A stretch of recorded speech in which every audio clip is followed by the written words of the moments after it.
बाढ़ की बेबसी हर साल उत्तर बिहार को दर्द देती है और इस बार भी ये बदस्तूर जारी है। सरकार और प्रशासन खबर होती है उन्हें जब पानी सिर से ऊपर जा चुका होता है। इस बार भी हालात कुछ अलग नहीं है। नमस्कार, मैं हूं विवेक और आप देख रहे हैं न्यूज 18 विशेष।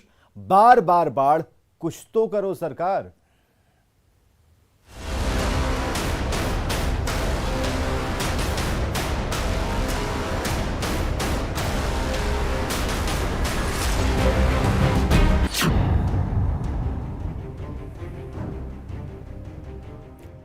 तो बाढ़ ने बिहार में एक बार फिर से अपना कहर बरपाना शुरू कर दिया। कई इलाके हैं बाढ़ की चपेट में हैं और बाढ़ की चपेट वाले जो इलाके हैं दूसरे इलाकों से कट चुके हैं। घर हैं, मकान है, सभी जलमग्न हैं और खाने के लाले पड़े हैं। इंसान तो इंसान, जो मवेशी हैं वो भी मुश्किल में हैं। फिर बढ़ रही है नदियों की धार।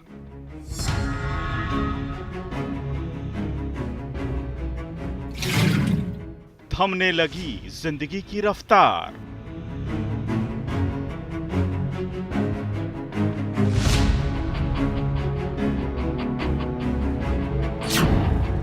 बाढ़ ने कर दिया बेदम। बच्चा का तकलीफ है खाने पीने लिए। सब कुछ हो गया जलमग्न।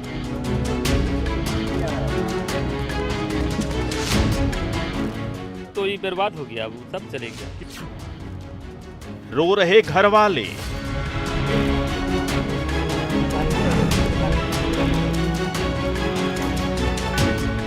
हम लोग का बाल बच्चा सब जो है भूखे रह जाता।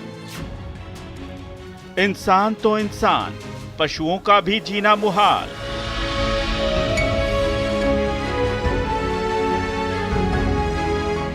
क्या खाएगा, क्या माल मवेशी सब मर रहा है। नदियों की धार में डूब गया घर-बार।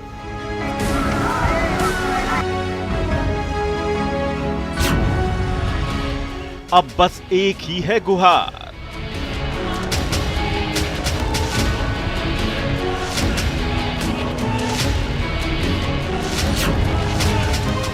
किसी तरह बचा लो सरकार।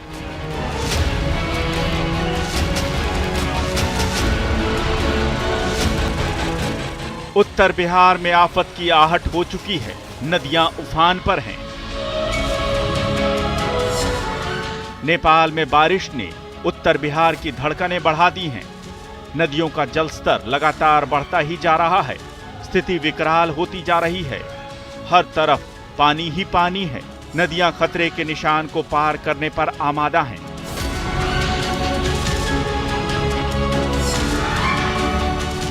निचले इलाके के सैकड़ों गांवों पर बाढ़ का खतरा मंडरा रहा है। कहीं मकान पानी में समा रहे हैं तो कहीं मंदिर पानी में डूबा है। कुछ गांव तो टापू बन चुके हैं। हर साल की तरह इस बार भी उत्तर बिहार में बाढ़ तबाही मचा रही है। किसानों की फसल बर्बाद हो गई है। खाने के भी लाले पड़ गए हैं। अब बस एक ही है गुहार। किसी तरह बचा लो सरकार।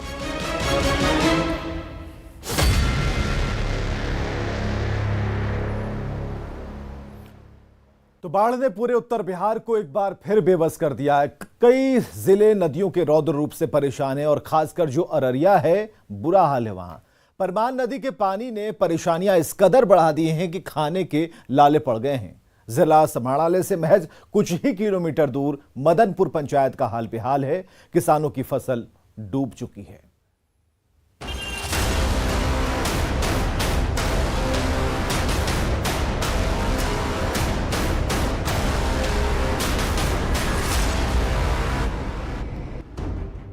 उत्तर बिहार में नदियां उफान पर हैं। बरस रहे आसमान ने धड़कनों को और भी तेज कर दिया है। कई जिले बाढ़ की जद में हैं, लेकिन अररिया में बाढ़ की त्रासदी सबसे ज्यादा दिख रही है।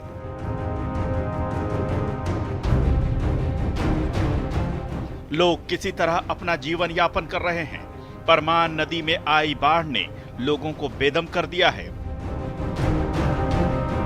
बिहार का बड़ा हिस्सा हर साल बाढ़ से प्रभावित हो जाता है और अभी हम आपको जो तस्वीर दिखा रहे हैं वो तस्वीर अररिया ज़िले की है। ये जो है परमान नदी है जो अररिया ज़िला में बहती है और ये पूर्णिया बैसी में जाकर के इस नदी का विलय हो जाता है। और बताते चले कि ये परमान नदी जो है इसका जो है उद्गम स्थल है वो नेपाल में है। नेपाल में इस नदी को किसले नदी से जाना जाता है, लेकिन कहते हैं कि हर साल इस नदी के प्रकोप में बड़ा क्षेत्र जो है अररिया का वो प्रभावित होता है और इस बार भी प्रभावित हुआ है। हम आपको लिए चलेंगे, पूरी तस्वीर दिखाएंगे कि कैसे अररिया जिला इन दिनों जो है बाढ़ की चपेट में है। ये अररिया समाहरणालय है। यहाँ डीएम से लेकर एसपी, एसडीपीओ समेत तमाम बड़े सरकारी बाबू बैठते हैं। इस समाहरणालय से महज चंद किलोमीटर की दूरी पर बाढ़ का क्या हाल है जरा देख लीजिए।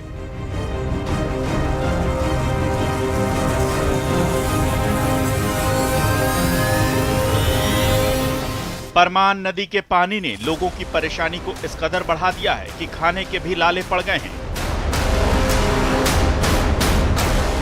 एनएच से लेकर बसंतपुर टोला और मदनपुर पंचायत बाढ़ से बुरी तरह प्रभावित हैं।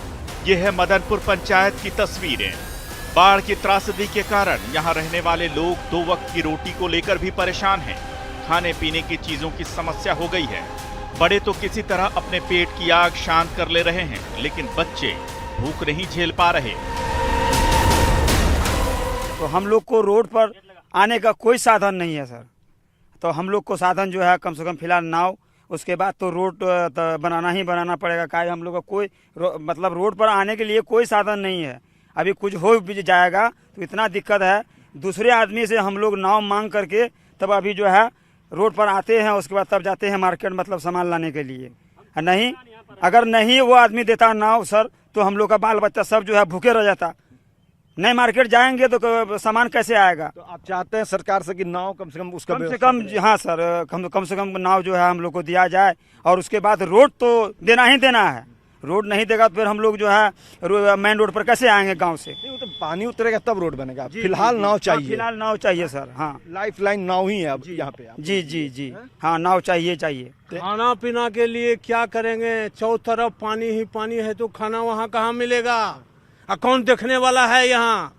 प्रशासन कुछ नहीं कोई प्रशासन यहाँ नहीं आया अभी तक। कल से हम लोग 5 घर जो है पानी में डूबे हुए हैं, लेकिन कोई देखने वाला नहीं है। किसी तरह गांव के लोग बाजार जाते हैं और अपने और आसपास के बच्चों के लिए खाने पीने का कुछ सामान लेकर आते हैं। इनका दर्द कम करने की जहमत ना तो स्थानीय जनप्रतिनिधि उठा रहे हैं और ना ही शासन प्रशासन के लोग। किसानों का हाल और भी बेहाल है। साल भर की मेहनत पानी में डूब गई है। अररिया जिले के किसान बेहद परेशान हैं क्योंकि समय से पहले ही बाढ़ यहाँ पे आ चुका है और जो किसान बिचड़ा लगाए थे धान की खेती करने के लिए, पैदावार उपजाने के लिए, वो अब परेशान हैं कि उनका बिचड़ा जो है वो अब बर्बाद हो रहा है क्योंकि खेत पूरी तरह से पानी से लबालब भर चुका है। इस टोले की आबादी लगभग 2000 है, लेकिन सरकारी उदासीनता और बाढ़ की बेबसी के कारण 2 वक्त की रोटी भी मुश्किल हो गई है। आफत की इस घड़ी में कोई साथ नहीं, न सरकार और न स्थानीय प्रशासन। धान के बिचड़ों की रोपनी का वक्त है, लेकिन इससे पहले ही परमान नदी ने अपना रौद्र रूप दिखा दिया। नदी के बढ़ते जल स्तर ने किसानों का सब कुछ मानो खत्म कर दिया। क्या करेंगे सर, अब तो ये बर्बाद हो गया। लगाने का भी जगह नहीं रहा क्योंकि बाढ़ पानी आ गया है पूरा, तो वैसे खत्म हो जाएगा ये। अब हम लोग का कुछ भी नहीं बचेगा। फर्स्ट में आ गया बाढ़, क्योंकि बाद में आता तो मान के चलिए लगा भी देते तो कुछ न कुछ हो जाता। अब तो ये खत्म हो गया सर। आप अपने खेतों में बिचड़ा लगाए भी थे? जी सर, अभी तो कब परसों जो बाढ़ नहीं आई थी, मतलब हम लोग कुछ लगाए थे बिचड़ा, 2-3 बीघा 10 बीघा करीब लगाए थे, वो सब चले गया। कितने का नुकसान हुआ और सरकार से क्या चाहते हैं? हम लोग सरकार से यही चाहते हैं कि हम लोग को मदद किया जाए। जो हम लोग खेती कर रहे हैं, सरकार हमारा मुआवजा दे। और क्या कहेंगे सरकार से। कितने का नुकसान हुआ आपका? वही हम लोग का मतलब 25 से 30 हज़ार का एक ठोक हम लोग का हुआ है। बाकी तो सर ऐसा ढेरी है हमारा घर बस्ती में। ढेर किसान है। जी सर, जी। कोई अधिकारी वगैरह कोई आए आपसे नहीं सर, यहाँ बात कोई करने? नहीं आया है। ये लेकिन सबसे बड़ी बात है, हम तस्वीर दिखाते हैं आपको। देखिए ये नदी है और नदी जो है वो यहाँ पे बह करके गई है, पूरे तौर पे तबाही लाई है। जिधर नज़र दौड़ाए तो NH को छोड़ करके जो स्टेट हाईवे है उसे छोड़ करके सभी जगहों पे पानी ही पानी नज़र आ रहा है। पूरा गांव जो है, आसपास का इलाका जो है वो जलमग्न हो चुका है। लोग किसी तरह अपने घर से निकल रहे हैं, ज़रूरत के सामान लेने के लिए आ रहे हैं, सामान की खरीदारी कर रहे हैं, वापस चले जा रहे हैं। और इस बीच जो है जो खेती बिहार का कह सकते हैं कि सबसे बड़ी रीढ़ होती है किसानों के लिए, वो अब बर्बाद हो रही है। ये बिचड़ा जो है वो किसानों ने लगाया था कि धान का पैदावार करेंगे, उपजाएंगे, खेती करेंगे, पसीना बहाएंगे खेतों में और उसके बाद जो धान आएगा उससे अपना भी पेट भरेंगे और 2 पैसे उससे कमाएंगे। लेकिन बाढ़ में सब कुछ। बाढ़ के दौरान नाव ही एकमात्र साधन है जिसके सहारे लोग अपनी रोजमर्रा की चीजें खरीदते हैं। लेकिन यहाँ नाव की भी दिक्कत है। जैसे तैसे लोग खुद ही कोई इंतजाम कर अपनी मुश्किलों से लड़ रहे हैं। ये तो हुई जिला समाहरणालय से कुछ ही किलोमीटर दूर मदनपुर पंचायत की तस्वीर। अब आपको ले चलेंगे जिला समाहरणालय से सिर्फ 3 किलोमीटर दूर बसंतपुर टोला और दिखाएंगे वहां का हाल। कैसे बाढ़ और सरकारी उदासीनता ने बसंतपुर को टापू बना दिया है। बाढ़ में लाइफलाइन जो होता है वो नाव होता है। जिस नाव पे हम बैठे हैं ये नाव मुख्यमंत्री की तरफ से दिया गया है। देख सकते हैं इस नाव में जो मुख्यमंत्री क्षेत्र विकास योजना अंतर्गत जो विधायक आबिदुर रहमान हैं उनके सौजन्य से ये नाव जो है वो इस टोले के लोगों को दिया गया है। हालांकि यहाँ के लोग चाहते हैं कि नाव की संख्या बढ़े और नाव जो है वो चूँकि लाइफलाइन है, खाने के सामान से लेकर के दवा हो या किसी को अस्पताल ले जाना हो तो बाढ़ के दौरान ये नाव ही एक लाइफलाइन होता है जिस पर हम अभी बैठे हैं। लिए चलते हैं आपको बाढ़ का जो प्रभावित जो टोला है वहाँ लेकर के चलेंगे और फिर वहाँ की वस्तुस्थिति को बताएंगे। और अब तक आपने अररिया जिला मुख्यालय से सटे मदनपुर पंचायत का हाल देखा और अब आपको दिखाते हैं यहां से महज 3 किलोमीटर की दूर पर बसंतपुर टोला है, जहां परमान नदी की बाढ़ के कारण यह टोला अब टापू बन चुका है। दूसरे इलाकों से इसका संपर्क पूरी तरह से कट चुका है। नाव ही एकमात्र सहारा बचा है।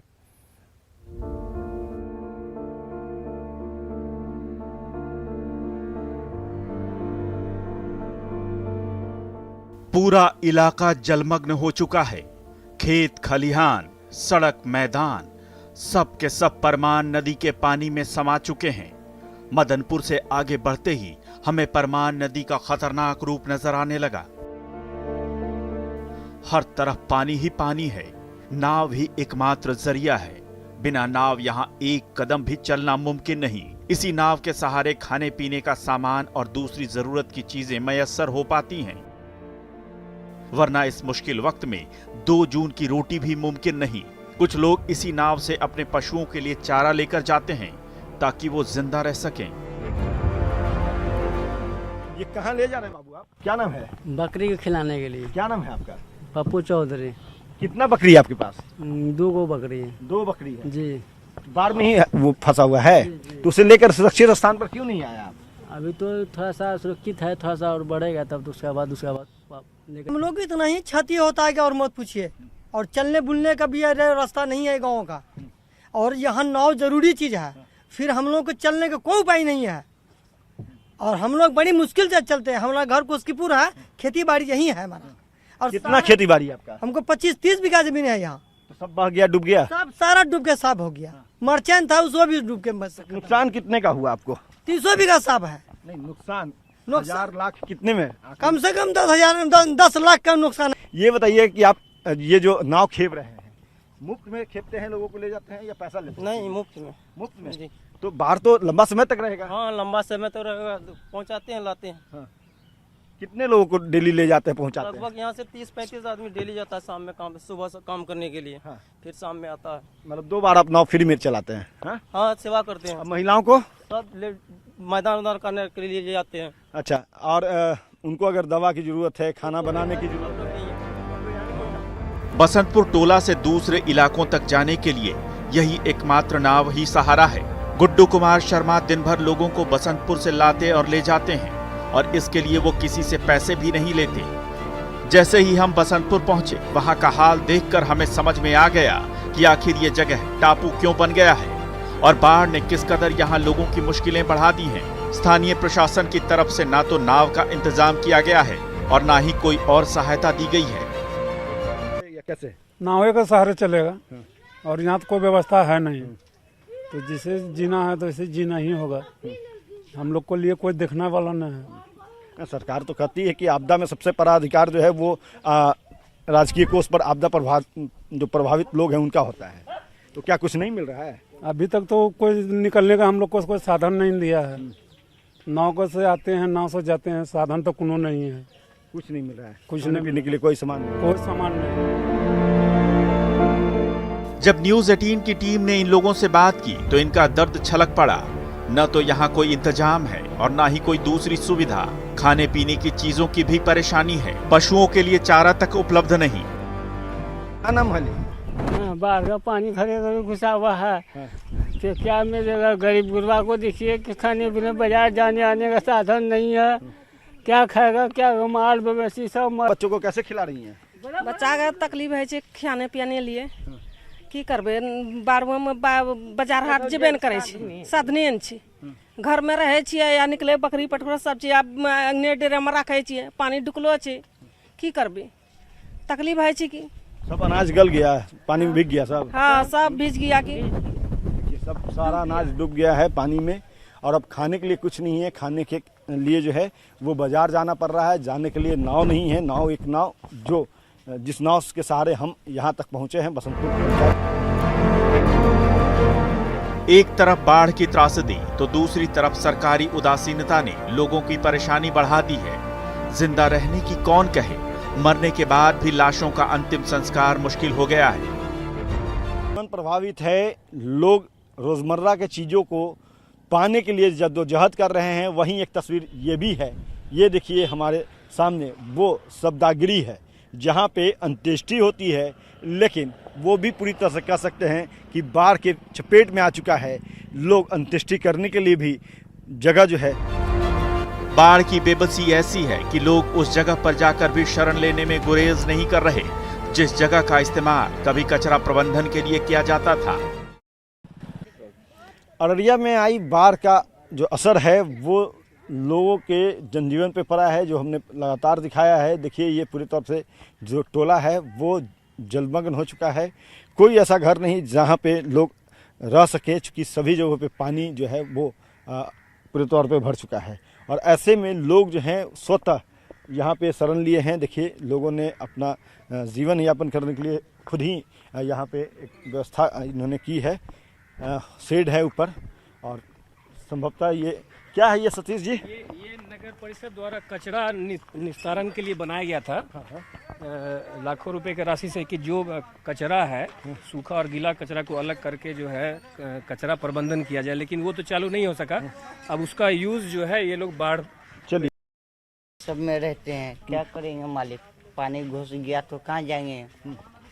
ये सब में रहते हैं, कहाँ जाएंगे? शंभू पासवान। शंभू पासवान है। देखिए ये छोटा सा स्पेस है और इसी में अपना सामान भी रखा है, ब्रीफकेस वगैरह इन लोगों ने रखा है।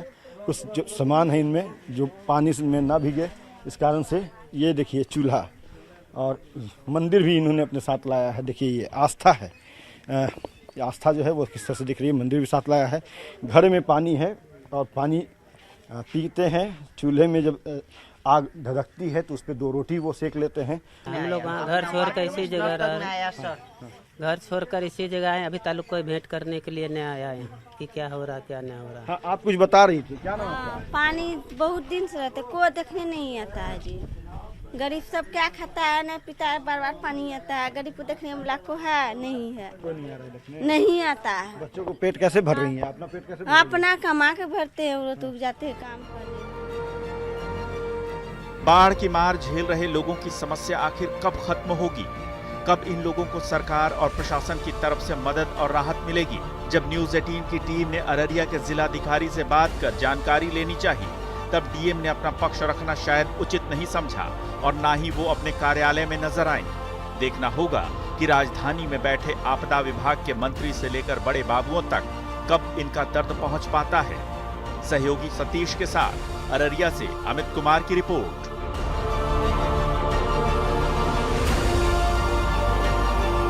तो भागलपुर में कोसी नदी की बौराई धारा सब कुछ लीलने पर आमादा है। सड़क और गलियां डूबती जा रही हैं। मकान के मकान सेकंड में धराशायी होते जा रहे हैं। तबाही और बर्बादी की बाढ़ घर और गृहस्थी बहा ले जा रही है। कटाव पीड़ित ग्रामीण अपने हाथों से अपना घरौंदा तोड़ें ताकि उन टुकड़ों को जोड़कर कहीं और फिर से छत खड़ी कर पाएं।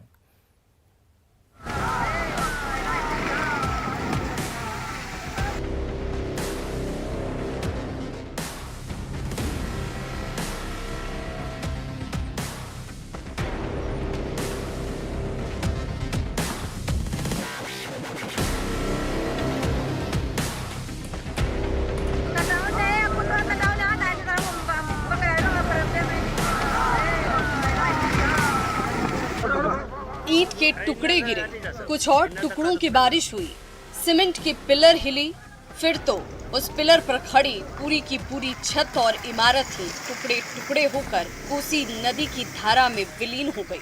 ये वायरल वीडियो है नौगछिया के जहांगीरपुर गांव का, जिस आशियाने को तिनका तिनका जोड़कर खड़ा किया था। वो आशियाना कोसी नदी की झोंके को सह नहीं पाया। दिन ब दिन विकराल होती जा रही कोसी नदी की धारा ने इमारत की नींव को ही हिलाकर रख दिया। कंक्रीट की पिलर पर खड़ी बिल्डिंग एक ओर झुकी, ईंट के टुकड़े तिनके की तरह गिरने लगे और फिर देखते ही देखते पूरी की पूरी बिल्डिंग ही भरभरा कर ढह गई। अब इस इमारत के नीचे रहने वाले ग्रामीणों के पास सिर छिपाने की कोई और जगह नहीं है। जो घर बचे रह गए, उन घरों को छोटे छोटे बच्चे अपने हाथों से ही तोड़ रहे हैं।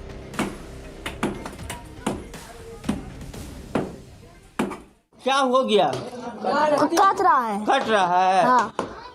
तो छोटे छोटे बच्चे हो के तुम लोग भी इसमें लगे हुए हो कि ईटा बच जाए? हाँ। क्या ईटा बच जा। कुछ दिन पहले तक मीलों दूर बहने वाली कोसी नदी ने अचानक से अपना रास्ता बदल दिया तो गोपालपुर के कई गांव नदी की जद में आ गए, जहां इन दिनों तेजी से कटाव जारी है।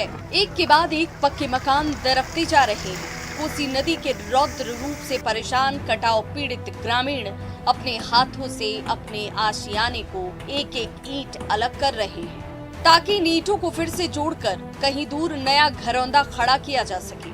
जहांगीरपुर के हर एक ग्रामीण की यही त्रासदी है।